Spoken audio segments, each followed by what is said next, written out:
Hello guys! Welcome sa ating bagong video. Sa pagpapatuloy ng preventive maintenance guide natin, sa part 2 na to, pag-uusapan natin ang all about transmission, brakes, at wheels maintenance. Pero disclaimer lang ulit guys, no? Lahat ng mga sasabihin ko sa video na to ay mga general knowledge that applies sa majority ng mga sasakyan sa ngayon. Kung nandyan pa ang iyong maintenance booklet kasi yung sasakyan mo ay close to being brand new or brand new pa talaga, yun muna yung sundan mo. Pero kung wala na, makakatulong sa'yo ang guide na to. So yun lang, no? So ready na ba kayo guys? Tara, pag-usapan natin yan. Let's roll!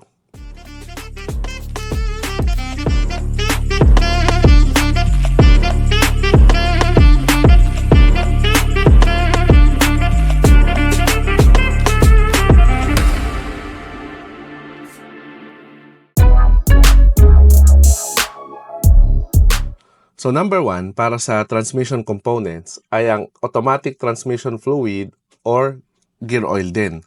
So depende yan kung whether automatic transmission kayo or manual transmission ng transmission nyo, may mga fluids yan na kailangan nating palitan. Yun nga yung sinabi ko, yung ATF for automatic transmission at gear oil for manual transmission. So kung gusto mo malaman yung mga differences na mga yan or ano yung purpose na mga yan, meron tayong in-depth video about dyan. So pag-usapan natin, kailan ba pinapalitan yung mga fluid na yan? So kung traditional automatic yung transmission mo, so ilalagay mo dyan is ATF, automatic transmission fluid, pinapalitan to every 60,000 kilometers or 5 years, whichever comes first. Merong mga services na nag-o-offer niyan. Paano naman kapag CVT or continuous variable yung transmission mo? Pinapalitan yung CVT fluid every 80,000 kilometers or 5 years din, whichever comes first. Tapos kapag manual transmission ka, meron kang tinatawag na gear oil. Ang gear oil, pinapalitan yan every 50,000 kilometers or 5 years din, whichever comes first. Next ay yung clutch fluid kung ikaw ay manual transmission. Yung ibang mga manual transmission guys, meron silang tinatawag na cable type yung kanilang clutch. So, clutch cable yung papalitan mo. Pero kung hydraulic base yung iyong clutch system, so kailangan mo ng clutch fluid. Ang mga ginagamit ng mga clutch fluid guys ay same ng mga brake fluids. Commonly used, yung tinatawag nating DAT3 na type. Pero consult nyo pa rin yung owner's manual nyo to be sure kung ano yung klaseng clutch and brake fluid yung dapat sa inyong clutch components. So may mga sasakyan na iisa yung kanilang reserve, yung brake at saka yung clutch. Iisa yung kanilang reserve. So regularly nyo i-check yan. Kasi kapag may problema yung clutch system nyo, maapektuhan din yung brake system nyo kung nag-uubos ng fluid. Yan. So usually, ang clutch fluid guys, pinapalitan yan every 30,000 kilometers or 2 to 3 years, whichever comes first.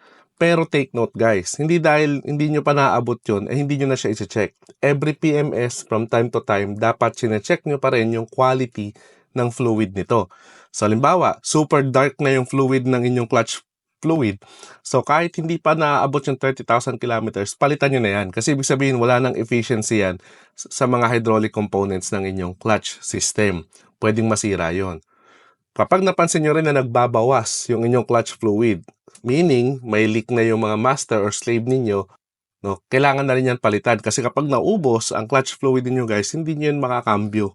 Maaabala kayo or mababalahaw pa kayo. So yun yung mga dapat yung i-check sa mga clutch fluids ninyo. Next sa ating transmission components ay ang clutch master at slave cylinder. So, manual transmission pa rin tayo. So, mahalaga to guys kasi ang purpose ng mga ito is magpupush siya ng fluid papunta sa ating clutch fork para ma-engage or disengage natin yung ating clutch. Kaya importante yan. Kaya, over time talaga guys, malaki yung chance na nag-wear and tear ang mga ito. So, tuwing kailan ba ito pinapalitan? Wala itong definite time kung kailan natin ito dapat palitan. Pero, may mga symptoms ito na malapit na silang masira na dapat na nating palitan. So ano ba yung mga babantayan mong symptoms when it comes to this? Una, pag may nakita kayo na physical inspection nyo, kapag may nakita kayo ng mga visible leaks, nagbabawas na ng clutch fluid, sign na yon. Kapag medyo mahirap nang ipasok yung mga cambio ninyo, nakatapak kayo ng clutch na todo, pero hirap kayo may pasok yung mga gears, sign na rin yon.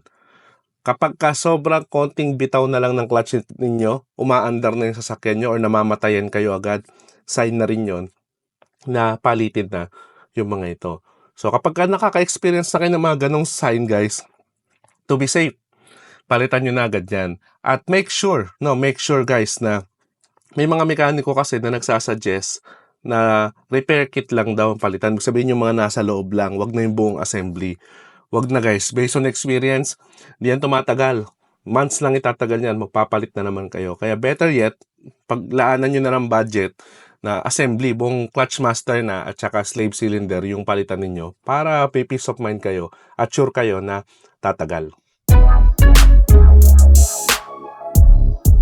Unang brake component sa pag-uusapan natin ay yung brake pads at brake shoes. No? Kapag ka disc brake ka, brake pads. Kapag ka drum brake, brake shoes. No?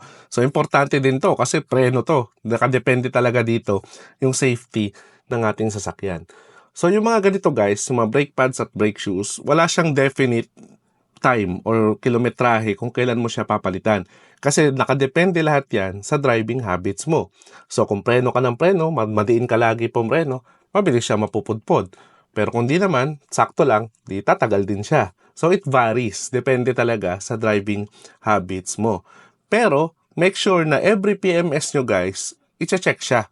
No, i-check palagi para makita nyo rin kung makapal pa o hindi yung brake pads or yung brake shoes ninyo. At meron din mga sign na pwede nyo na siyang palitan o dapat nyo na siyang palitan. So ano yung mga sign na yun? Halimbawa, kapag nagbe-brake kayo, tas may parang matining na noise kayo na naririnig, no? Parang sumisipol. Yun. Sabihin sign na yun na manipis na yung brake pads ninyo at nare-reach na niya yung minimum threshold niya. So yun, sign yun. Ano? Kapag mababa na masyado yung brake fluid nyo, no, pag nakita niyo yung brake fluid reservoir nyo, medyo mababa na, ibig sabihin, nakatulak na masyado ang inyong calipers, no? Kasi manipis na yung brake pads nyo. So, sign na rin yon. Kapag nagpapark kayo sa incline, tas nakatodo na yung handbrake nyo, tas dumadaos-dos pa rin unti-unti, ibig sabihin hindi na masyadong kumakapit, ibig sabihin naman nun, manipis na yung brake shoes nyo. So, ilan lang yon sa mga sign na dapat palitan nyo na yung mga brake pads at brake shoes ninyo. Pero take note din guys, no, especially sa mga disc brake, kapag nagpapalit kayo ng brake pads, make sure nyo na yung inyong rotor disc ay makinis pa. Kasi kapag baku-baku yan, hindi na yan makinis, kailangan nyo yan ipa-reface para kuminis ulit. Kasi kapag hindi siya makinis, naapektuhan nito yung braking performance. Sayang naman yung brake pads ninyo na bago kung baku-baku ang inyong rotor disc. So yun lang, tip lang yun guys. Next sa brake components ay ang brake fluid din. So kagaya ng pinag-usapan natin kanina sa clutch fluid, same lang to. No, DOT3 din yung type ng fluid na madalas ginagamit dito. At also, as the time goes by, no, nawawala na rin yung effectivity niya. Kaya dapat sine-check nyo to palagi every PMS. So halimbawa, super dark na yung color niya o kaya chocolate brown na yan, wala na yan. So dapat palitan nyo na agad yan. Make sure din na walang mga bubbles, no? Ibig sabihin walang air sa loob niyan kasi nakakabawas yan sa effectivity ng preno natin. So ideally, dapat pinapalitan din yan kasabay ng clutch fluid nyo every 30,000 kilometers or 2 years, whichever comes first. Pero yun nga, check nyo pa rin yung kulay niya just to be sure. Para sa ating wheels and tires, ang unang-una na pag-usapan natin ay yung ating mga tires o mga gulong. Very important component yan guys kasi yan yung nagiging point of contact ng ating sasakyan at saka nung kalsada natin. Siya yung sumasalo ng weight ng sasakyan natin. Kaya dapat talaga in very good condition yung mga gulong natin. So tuwing kailan ba pinapalitan yung mga gulong natin? Nagbabago rin yan. So unang-una yung gagawin from time to time, physical check. No, physical check nyo siya. Kapag may mga nakikita kayong cracks, lalo na sa sidewall, o kaya talagang pudpud na siya, o wag niyo naman paabutin na gayang ng F1 na gulong yung gulong ninyo na ganun kapudpud, no? Wala nang traction yun. So kapag pudpud na siya, manipis na, may cracks na siya, or lagi na lang kayo nagpapavulcanize, or lagi na lang sumisingaw, sign na yon na dapat palitan nyo na ang inyong gulong. Pero kapag okay pa naman yung condition niya, hindi ibig sabihin nun na hanggang sa mapudpud siya. No, ang mga gulong, since rubber yan, meron din niyang expiration. So nakikita naman natin sa sidewall ng gulong natin yung manufacturing date niya. Meron tayong video about dyan sa YT or kung gusto niyo panoorin para more in-depth, no? In-depth yung explanation about that.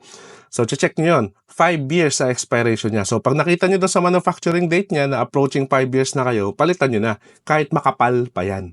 Kasi malaki yung chance na lalo na kapag ka naglo-long drive kayo na sumabog yan kahit makapal pa. Kasi expired na siya. Next maintenance is tire rotation. So ano ba yung tire rotation? Ito yung process ng pagpapalit ng mga gulong natin mula sa rear papunta sa front at vice versa. Bakit ba pinagpapalit yung mga gulong? Kasi to ensure na pantay yung pagkakapudpod. Kasi usually sa harap yung mas mabilis mapudpod kaysa sa likuran. So kailangan pagpapalit-palitin mo siya from time to time. So ano ba yung may mga tire rotation patterns, but that is topic for another video kasi mahaba-habang explanation yan. So ideally, dapat ginagawa natin ang tire rotation every 10,000 kilometers. Nagpaparotate tayo para sure na tama yung pagkakapudpod ng mga gulong natin. So every 10,000 kilometers, make sure na na-rotate nyo yung mga tires nyo. Next is yung wheel balancing. No? So ito yung process ng paglalagay ng small metal plate sa mga mugs natin or sa mga wheels natin to make sure na balanse yung weight ng mga gulong natin sa magkabilang side. Kasi as time goes by, nagkakaroon din ng uneven weight yung mga gulong natin kasi hindi naman pantay na napupudpod talaga yan up to exact point. No? Magkakaiba yan ang pagkakapudpod. So nag-iiba yung balance nila. So, tuwing kailan ba ginagawa ito? Madalas, ginagawa ito kapag bago yung gulong natin na nabili. Free naman yan sa mga shop. Pero kapag di na bago yung gulong natin, ano ba yung sign na kailangan magpa-wheel balance na tayo? Kapag may napapansin na tayong alog sa manibela natin, kapag tumatakbo tayo ng 80-90 kilometers per hour and above, sign na yon na kailangan nyo ipa-wheel balancing yung inyong gulong sa harap. Kapag meron namang vibration sa likod o kaya naman kapag high speed, vibration sa high speed sa likod, sa upuan, usually yung rear tires naman sa likod yung kailangan nating ipa-wheel balancing. So yun yung mga sign na kailangan na natin gawin. Yan. So ayun muna guys, para sa part 2 ng video na to. Sa susunod na part, pag-usapan naman natin yung iba pang mga components ng ating sasakyan. Sana may natutunan ka sa video na to, at kung may natutunan ka, click mo naman yung like button.